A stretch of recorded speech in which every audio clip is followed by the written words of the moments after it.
Hi everyone.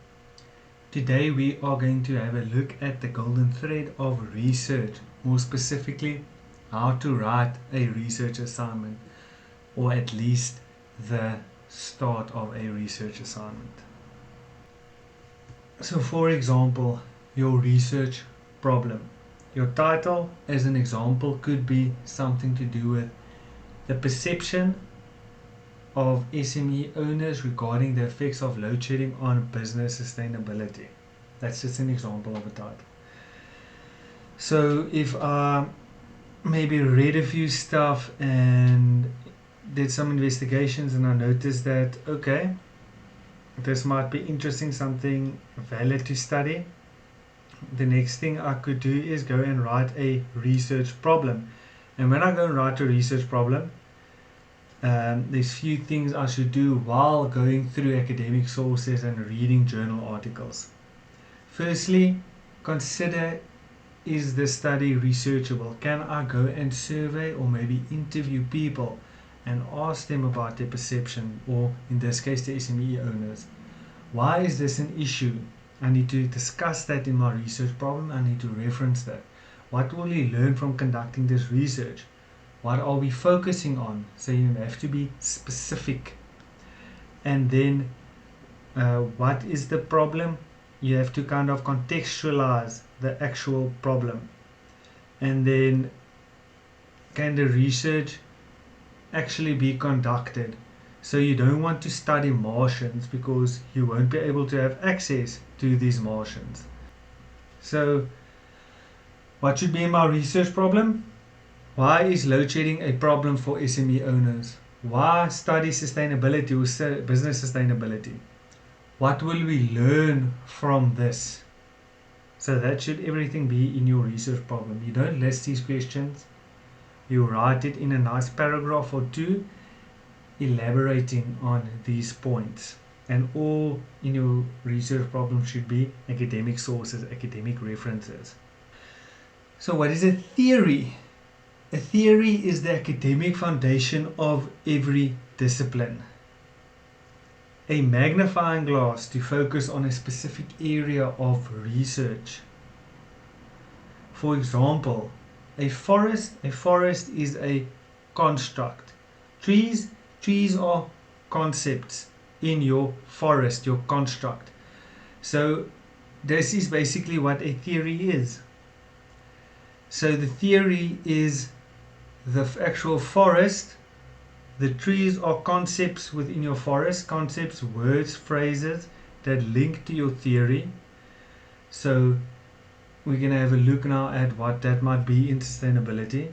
And then what about stuff like the soil, the wind, the rain, and animals, all related, linked into your forest? Obviously, all those stuff are either influenced or affected by the forest and vice versa. That might be out of scope of your study. So we're not going to consider that at this stage. You might mention that in your literature review, but we're not going to focus on that. We want to focus on the trees in your forest, the sustainability. So identify a theory that already does the work for you. So you don't have to create a theory, build it up from the bottom up. You can go top down. You already have the theory there for you that you can use and implement in your research. So examples of very well-known theories are game theory, special and general relativity, evolution by natural selection, and heliocentrism. I haven't heard much of heliocentrism, but evolution is a very popular theory. It states that all living beings on Earth and have evolved out of much simpler single organisms to much more complex organisms like ourselves, where we are billions of cells. Special and general relativity, that you're going to have to figure out on your own. But other well-known theories, but more linked to BCom and to the commerce, that you might use, but there's a plethora of theories. There's many theories. Maslow's hierarchy of needs, the technology acceptance model, TAM, ADA, attention, interest, desire, action, postmodernism, self-determination, determination theory, systems theory, bureaucratic management, and contingency management. All these might be Any of these might be relevant to your research, but you need to go and see if it is actually relevant to your research or if there's not other theories that are relevant to your research. As an example, systems and contingency theory is very similar. There's slight differences. Maybe contingency theory fits better with your research, maybe not. Or the ADA model, which is usually more linked with marketing, and the Maslow's hierarchy of needs was linked to motivation in businesses. But you have Herzberg's two-factor authentication theory as well, and McLachlan's theory, which you can also use in terms of needs and motivations. So let's go look at it again. The title: the perception of SME owners regarding the effects of load shedding on business sustainability. The research problem: why is load shedding a problem for SME owners? A theory that might be useful. The triple bottom line: people, planet, profit. It is the foundation for sustainability study, of my sustainability study. It allows me to accurately analyze my population. So I can use this, but there's other sustainability theories as well. How does your population feel, perceive, or experience a phenomenon? That might be a qualitative question that you could ask. You're looking more at a deeper understanding of the subjective feeling, experiences, perceptions of people, understanding a phenomena and how people feel or experience a phenomena. Going into the nitty-gritty for you and an undergraduate level in BCom, 2, maybe 3 questions for your qualitative study in the interpretivist paradigm is fine. Don't go more than 2, even 3 max, and then have the same number of objectives, not hypotheses. So 2 questions, 2 hypotheses. Quantitative studies: how does your population understand or experience the phenomena based on preconceived criteria? We want objectivity, we don't want subjectivity. We don't necessarily want to see how people feel about something.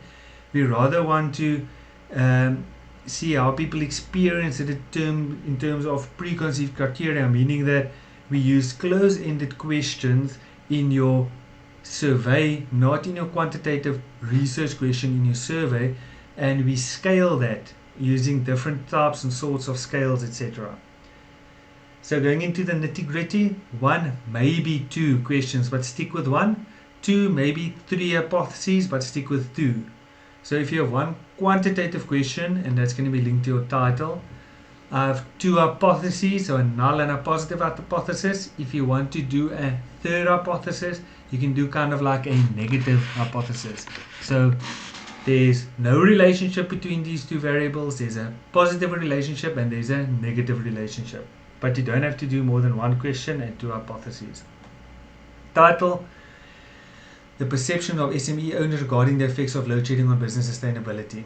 Why is load shedding a problem for SME owners? The triple bottom line: the environment, social environment, the physical environment, and money. Questions: what are the perceptions of SME owners regarding the effects of load shedding on the financial sustainability of their business? Profit. What are the perceptions of SME owners regarding the effects of load shedding on the environmental sustainability of business? Planet. Blah blah blah blah. Social sustainability of their business. People. There I already integrated my theory into my questions. I'm talking about sustainability in my title and in my research problem, so that's already integrated there. So concepts. What are concepts? A word that can have many different meanings depending on where it is used or who is using it, or rather creating it. Concepts are also regarded as the building blocks for theories. These are my trees in my forest. The theory is my forest. The concepts are my trees.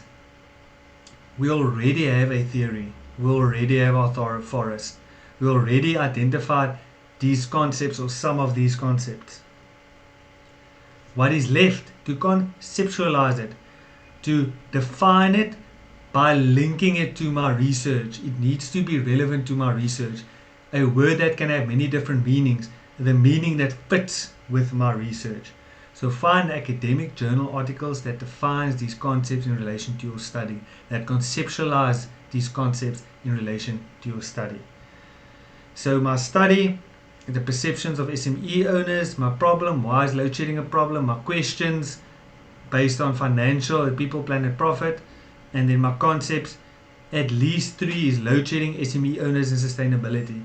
Maybe I would rather have 5 concepts where I say what is financial, what is social, and what is environmental sustainability. Then I have more than 3 concepts, I have 5 concepts. Or maybe I already described what is my different types of sustainabilities in my theoretical framework section, and I don't need to do that again. I don't need to conceptualize it again in my concepts framework. And maybe for my concepts I'm going to do load shedding, sustainability, SME owners, and maybe there's another concept that keeps on popping up in the research that I need to define or that I need to conceptualize. So is this research quantitative or qualitative? Now I want you to pause this video and think, is this quantitative question, is it a qualitative question, is it a quantitative research, is it qualitative research? Can I give you a few moments? Pause the video. And yes or no, it is qualitative research. And if you don't know what's qualitative research, I'm always available, guys. So where do we obtain knowledge?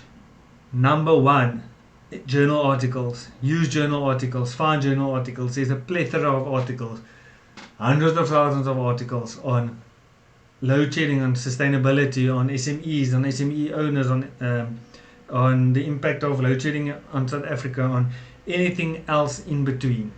But otherwise, theses is fine, conference proceedings are fine, reports are fine, textbooks, experts are fine, mavens, professors, their books, interviews, podcasts and videos are fine, but very, very minimal. Mostly 90% of it should be academic journal articles or other types of academic sources. How to find these articles: the IA's library, the EBSCOhost and Emerald Insights, Google Scholar, other databases that have academic journals available, and there is my very short reference list. Thank you guys for listening, and hopefully I'll see you soon.